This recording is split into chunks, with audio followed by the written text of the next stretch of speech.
So, hello and good evening, and welcome to our Tarot on 2020, the Global Pandemic Edition, the Great Lockdown special series of 2020, where we are conducting live videos here in the Facebook group for tarot professionals for the Tarot Association at www.tarotassociation.net, where we're covering a lot of tarot. If you're just joining us today or as a recording and you've not watched any of the previous recordings, if you're an absolute beginner, the previous two versions, two editions of this are for absolute beginners. It's actually the last three videos.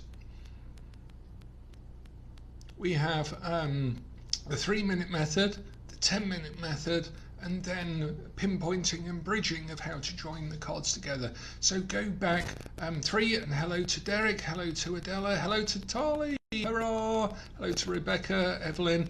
I hope you're doing very well this evening. We're on a sort of what's the word? An interval today. It's really, I think, a Saturday evening interval. I think it's Saturday, or is it Friday? It's Friday. I saw a meme today that said, for those wishing to know what day it is, it's the Blur's Day of February. And yeah, so I'm tethered to a phone at the moment because where I am, somebody else is using Zoom at the moment, talking to about 4 or 5 other people, so I'm tethered to my phone. So if it freezes, hopefully the recording will be a little bit better. So we're having an interval today. I'm going to discuss a personal practice of mine, which I think might be of interest to people, if it is. And so if you're only interested in tarot, then skip back 3 sessions and skip forward 1 session. From tomorrow, we're going to be picking up very basic stuff in tarot, but moving towards something quite complex and advanced, the cube of space, which brings together all of our philosophical thinking about tarot. So we're going to cover that. Today as well, I've been doing for myself, talking in personal practices, a couple of cards every day from my favourite, one of my favourite oracle decks, the Philosopher's Stone. One of my other favourite decks is Melissa Lucia's, I can never pronounce her name. I've met her a couple of times, still never pronounce her name. But Melissa, she produced an oracle called the Oracle of Initiation, which is basically faces. And it's a really powerful oracle to use, because when you lay all of these very different embodied faces with earth on them or paint on them, and the camera is sometimes sort of smooshed their face across, and so on. It's a beautiful reflective photographic deck, and I use that personally for my own initiatory work and oracles. But the one that I've used for most of my life is the Philosopher's Stone. It is unfortunately out of print. You can sometimes get it on eBay for anything between, I guess, about $100 to $500. It can go for a lot more on Amazon. But this is one of my favourite decks, and today I pulled these 2 cards, which is quite funny, really, given the context of the reading, which is self-distancing. It is literally self-distancing. And I pulled those randomly out of the deck, and this is why this is one of my absolute favourite decks of all time, because it always jokes with me. I've gotten to know it over the years, and I think that's one of the things I wanted to talk about today, is experience, really. experience. I think, and oh, hello to Lonnie as well. Lonnie, incidentally, everyone, gave me a brilliant tarot card reading. I don't often have readings from other people, not for a long time, so I choose very carefully who I'm going to have a reading from. And I've wanted a reading from Lonnie for quite a while, because again, I've met him. He's a good guy, and I knew that I would be in for an authentic reading, an actual authentic reading. He gave me a brilliant reading, but I've not had time to respond to it properly, so there'll be feedback in the group very shortly for that, because it was very concise, very personal, very meaningful reading, which is what you want from your tarot card reader. You want something that is precise, that is personal, relevant, and useful, bloody useful. That's what a reading has to be. So, what we're going to do, I'm going to tell you a quick story, and then we're going to be reading from Italo Calvino, Invisible Cities, just a short section of this, to illustrate this particularly personal practice that is something that you might want to adopt for yourself if you don't do it already. I'll also link in the Facebook group a link to Italo Calvino's other book, which I couldn't remember yesterday, called The Castle Across Destinies. Calvino wrote a book called The Castle Across Destinies that he built from tarot cards. And he said there's an interesting section in the back of the book, which is about as short as this one. It's only a very thin book, but he designed his stories based on tarot card layouts.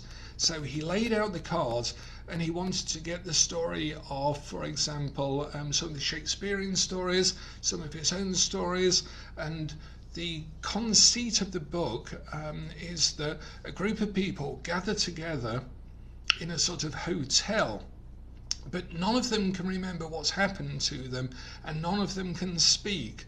But there is a tarot deck, so they have to arrange the cards in such a way to tell their story as to what happened to them.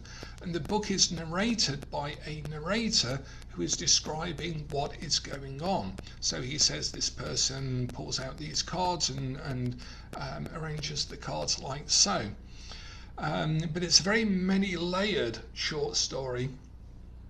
And Calvino said he almost went mad trying to arrange the Marseille deck and also the, it wasn't the Solabusca deck he used, it was the Visconti tarot, in order to arrange the cards so that they would tell every story no matter which way you went through the matrix. So I'll link to that, and I'll link to the layout that he used to to generate the stories. But apparently he set it himself a challenge with doing this, to come up with a short story that could be told through one layout of tarot cards, but it engulfed him, overwhelmed him, and for 3 months he almost went mad trying to rearrange these cards so that every story worked, which is an interesting way to go about tarot. So that's Italo Calvino that we'll be looking at further. So my personal practice is, and talking about experience, I did this with my family for maybe about 20 years, something like that. And we did this on a regular basis. My son is now grown up and left. He's over 30 now, and has set up a house by himself, and you know, a new relationship and so forth. But back in the day when he was a lot younger, my family at the time had moved to Cumbria, and we had wanted to move, but we ended up in a very, very terrible financial situation. I was still working, but it wasn't quite the situation we wanted. We were, all of our money was going to pay debts, and it was a terrible struggle.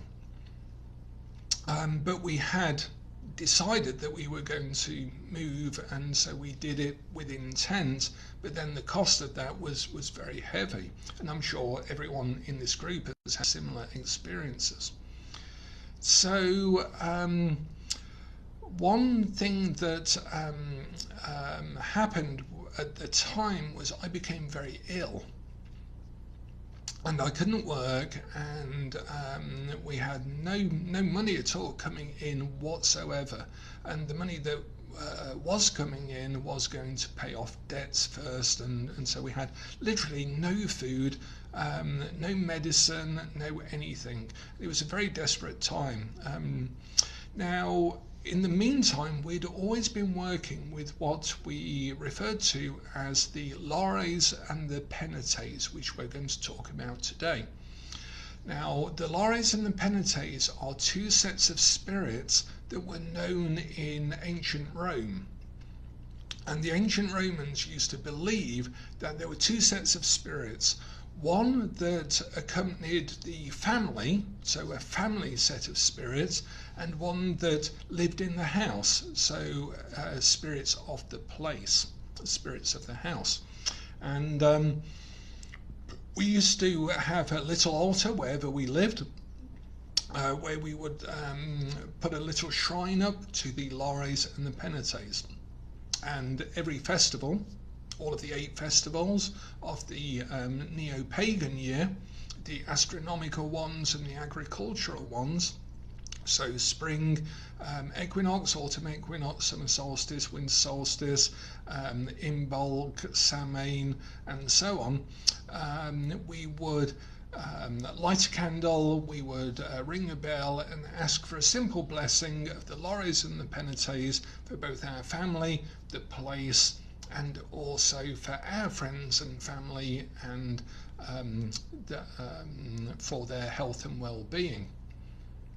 And my son was quite young at the time, at this particular point, where our family had reached sort of literally rock bottom. And one day I had to apologise to him that I couldn't even afford medicine because he was ill. He'd caught the same thing I had, which was probably flu. And he was very poorly, and I couldn't even afford medicine for him. That's how bad a situation we were in. And the following day he said, came up to me and said, "Why can't we ask the Catholic gods?" And I said, "Sorry, Catholic gods? What do you mean the Catholic gods?" And he referred to the altar. And somehow in his young, tiny little mind at the time, he'd realised that we weren't religious, but we did pray to some Catholic gods in the corner of the room. So I said, that's a very good idea, and more to appease him and comfort him than anything else. We gathered around our little altar and we asked the Lares and the Penates to look after us. And we'd never asked for anything for ourselves up until that point. We'd always said, bless this house, bless this family, bless those we know, bless those close to us, and so forth.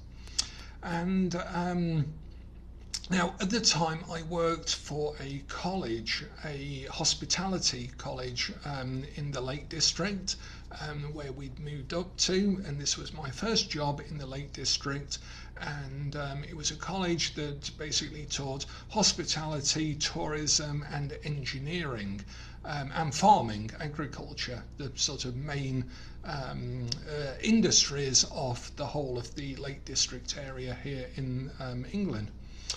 And what happened was later on that afternoon, out of the blue, I got a knock on the door, and I shuffled to the door. I was absolutely in a terrible state. I opened the door, and our HR manager at the college was there, which was very unexpected. And I thought, oh no, she's come to tell me that they're going to have to sack me because my performance hasn't been very good, and I've been ill, and I've been distracted by all of these financial troubles and so on. And she knocked on the door. I opened the door. My heart sank, and she looked at me and she said, "We know you're ill, so what the college have done is we've asked our hospitality department to put together some food for you." And I was totally astonished. And she said, and what they've done is they've had a sort of competition all day today that started this morning, and the whole college, the catering college, which was an adjunct to the hospitality part of the college, have produced as many dishes as they can to last you for the next 2 weeks. And she had arrived in a small sort of van, and she proceeded to deliver into the house what ended up being 2 tablesfuls of food piled to about here, huge tins of freshly made soup and bread and cake and biscuits and drinks and so on. It even spilled over onto the chairs and so on. So, excuse me. Excuse me. So you can imagine our astonishment. And I took a photo of it at the time because I knew no one would believe us. And I still have that photo to this day. I'll see if I can find it and put it up on the group. But it's from about maybe 20 years ago, I would guess. But it was like that fairy story about when suddenly you have a whole banquet delivered by the fairies overnight. Or like the magician sort of casting a spell and a lot of magical food appears. And sure enough, I was able to get better. We had enough food, and eventually our situation improved from that point. So things like that really do happen, I think, is the main thing. Things like that are built on experience and actually giving to the magic, giving to the ritual. And it's very easy for people to put a few crystals and a few photos on Instagram and say that they're a witch or a magician and so on. But I count myself very lucky for having, when I was very young, I mean, I started when I was 13, which is over 40 years ago now, apprenticing myself to experienced people. When I was back when I was 13, 14, up to 16 and 18, when I first joined my first coven, my teachers were all a lot older than me. They had a lot of experience and a lot of knowledge, and I wasn't particularly shy of just saying, teach me everything. I really want to experience magic and what's going on with the world, because truth was the most important thing to discover. I'd always spent a lot of time at school thinking, why everyone running around like they seem to know what they're doing? Everyone seems to know and understand what they're doing. They're not questioning anything. And I always thought, to begin with, that either I'd missed some lessons at school, and then I started to think my parents hadn't really told me something that everyone else seemed to know. That I always figured to know what you should do in life, you should know what the universe is about and why it exists and everything else, because then you can decide what you're going to do about it. But everyone else seemed to have decided that already somehow, or was content not to even think about it, and so I was always very confused. So I think it's very to have an open mind, and hello to Russell, who's just joined us. Russell's book Metanoia, I have to say, is a very groundbreaking and mind-opening book to the spiritual process and the process of psychological self-development, again from someone who's done it. Russell has actually lived through the experiences that he writes about, has conducted those under pilgrimage and other real journeys, not just a astral journey or a Instagram journey.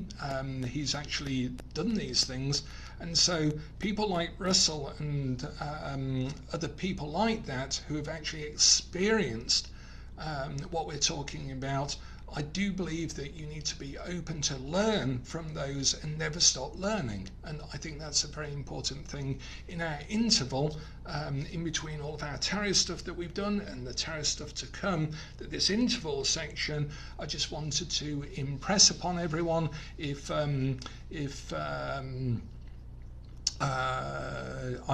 guess I thought if I got ill and something happened, then what would I want to talk to people about first? What have I found important in life? Where the mistakes that I made? What am I thankful for? And I think that's something we can share in a Facebook group. It's very useful to share what is most important to us. And this nudge that we're being given by the universe at the moment, I think, is we all wanted the world to change, didn't we? And that's never an easy process. Change is not easy, and it's very beneficial when we can share it. And I'm very grateful of you and being in the group and the people who are here that over time we've got to know and have really worked. Quite often these people are not necessarily the glossy, shiny, happy people that you see promoting that sort of inspirational lifestyle. They don't even live that lifestyle, to be honest. Some of these people who are very glossy on Facebook and social media, and we aspire to that ease of life that they propose to us. But life isn't really that easy when it's lived properly, and it shouldn't be. It should be challenging because then we learn. And in my view, the universe is a process of inquiry. And that's why the important thing that we do is to ask questions and to learn. If you stop asking questions, or you think that someone has the answers, then think a bit further. Ask some more questions. Right, now, having said that, I'll get off my soapbox for a minute and talk about the Lares and the Penates, and then we're going to quickly read. I didn't know until I read Invisible Cities that Calvino had also written about the Lares and the Penates, and he has a really beautiful description of them, which we're going to read. You might have seen the Lares and the Penates in a couple of cultural references now. Russell Crowe in Gladiator refers to them. He has these little wooden figures that he asks, he prays to, in effect. He asks for to survive or to return to his family in some way. Those are the Lares and the Penates that you see. Another recent reference, or relatively recent reference, was in a Doctor Who episode. I think it was the one with maybe Peter Capaldi was the Doctor at the time, the Doctor Who TV series, and they went back to Pompeii, I think, before the volcanic explosion, and there the Doctor ends up being incorporated into a mural of the Lares and the Penates, because he protects the fire, protects a family from the fire. So there are recent references to the Lares and the Penates. Basically, they are two forms of spirit. One exists with the family and one exists with the house. So one is a spirit of place and the other is a traditional spirit that comes with the family. So your family has an energy, and when you change your circumstances, your new relationships have a new energy that makes a sort of new Lare or Penate, depending on which way round that you term them. Some people say that the Lares are the ones with the family and the Penates are the ones in the house. Some people say it the other way round. It doesn't really matter as long as you decide which way round that you're going to treat them. So imagine, if you will, that you have a spirit of your family, and particularly at the moment in the great lockdown of 2020, our spirit of our family may be first on our mind in whatever lockdown situation we're in, but also the building that you're in has its own spirit as well. And these spirits have to live together, and so it's good to make a little altar or a centerpiece or even a plate that you might want to put a biscuit on every now and again to feed the Lares and the Penates, just to recognize them. And I think even in just that ritual recognition, you can build on that, because the Lares and the Penates might want to share Christmas with you. They might want a bit of the chocolate Easter egg. Not that any of us can get out to go and buy chocolate Easter eggs at the moment. They might want a leaf from the garden, or they might enjoy what else? A particular incense, and your family spirits might enjoy a particular form of incense that you then take to another house when you move. So just with this simple concept of your family or your group, however you live with other people, your relationship has its own spirit, like an egregore, as it's called in magical practice, and your place has its own existing spirit. So that is a very personal practice to me. I practiced it most of my life, and yeah, it's interesting, if one is adopted, then you still have your own personal family spirit. I like the idea of having little masks on your statues. And giving them honey and milk. All of these are great things. Just go and research Lares and Penates. We had they're in storage at the moment, but we had some wonderful statuettes. I can't remember where they were from, but of the Lares and the Penates, they were basically small human figures with a bowl each, and they sort of held the bowl, and we had two of them either side of the altar that we could put little things in as offering. So it doesn't matter which way round. I always thought that for me it's always been that the Lares are the family and the Penates are the place. But I think Calvino uses them the other way around, and I've seen different things online as well. So have a look, because maybe even the ancient Romans weren't too sure, or maybe it's just a scholarly lack of clarity as to which one round is which. But as long as you have one set of spirits for the house and the place that you're in, and one set of spirits for the family or the relationship, that's also good. So shall we read Calvino and see what he had to say, and then tomorrow we're going to get back to some more tarot, eventually ending up with our cube of space that we're going to work with. And I'll put a downloadable version of making one of these. Here's one I made earlier. Make sure you ask an adult to assist you when you're using glue and scissors, but you can make one of these fairly easily. So let's read what Calvino had to say as our bedtime story for this evening. And then probably either tomorrow or in following days, they're going to be slightly longer readings from Labyrinths, which have a more spiritual tone to them, because I think Borges's work is very nice to read. My teacher, my first teacher, used to read these out, and I always remember that very fondly. So, are we ready for our bedtime story? And this is from Calvino, Invisible Cities, where Marco Polo is describing to Kubla Khan the various cities that he alleges to have visited. And this is halfway through the collection of cities. Gods of two species protect the city of Leandra. Both are too tiny to be seen and too numerous to be counted. One species stands at the doors of the houses, inside, next to the coat rack and the umbrella stand.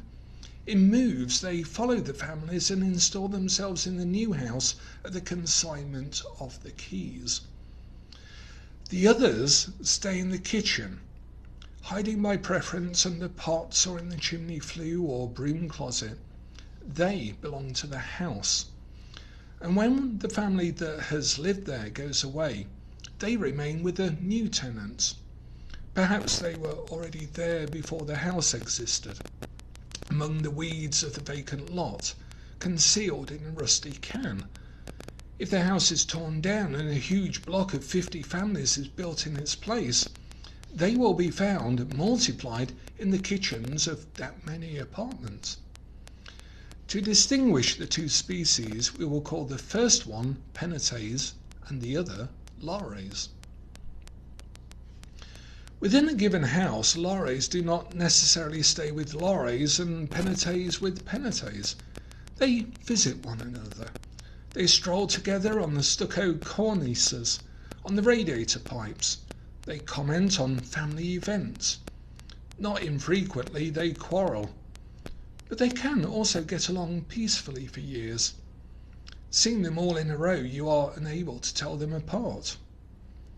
The Lares have seen Penates of the most varied origins and customs pass through their places. The Penates have to make a place for themselves, rubbing elbows with Lares of illustrious but decaying palaces, full of hauteur, or with Lares from tin shacks, susceptible and distrustful. The true essence of Leandra is the subject of endless debate.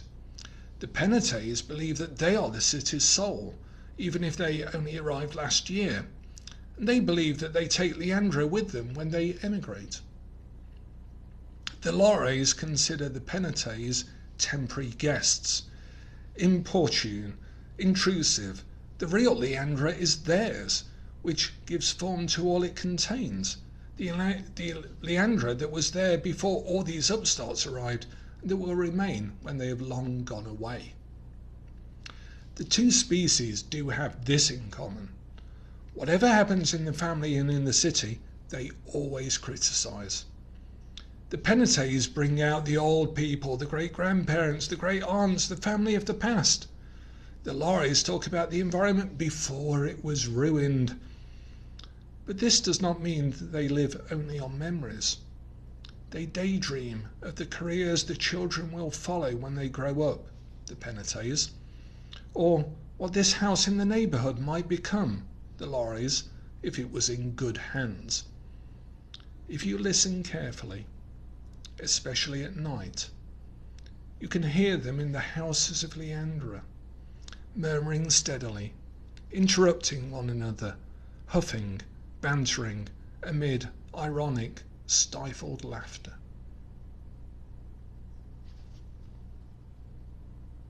Isn't that beautiful? I love Calvino's writing on the Lares and the Penates, and it struck me exactly that he described something that he had experienced, because that is exactly my experience of the Lares and the Penates, and it almost makes me weep to read someone describing them sort of skittering around the radiator pipes and criticising everything that's going on, and a lot of them do have old memories, but a lot of them do look forward to the future. And I hope that in our own way we can erect a little shrine to our own Lares and Penates, at least recognise that such things exist, a spirit of community, a spirit of family, a spirit of relationship, and a spirit, most of all, of the place that we all exist in. And I think that's very important, particularly at this time, just on this interval that we have in between our tarot stuff that we're going to get back to tomorrow. So I will put some links up, and we will continue with some new tarot tomorrow, and I bid you all farewell, and yeah, just let's look after ourselves and look after your health. We've got a long tunnel to get through, and we will get through it, and hopefully this world will have nudged us, both our Lares and our Penates, in a slightly different direction. Bye for now.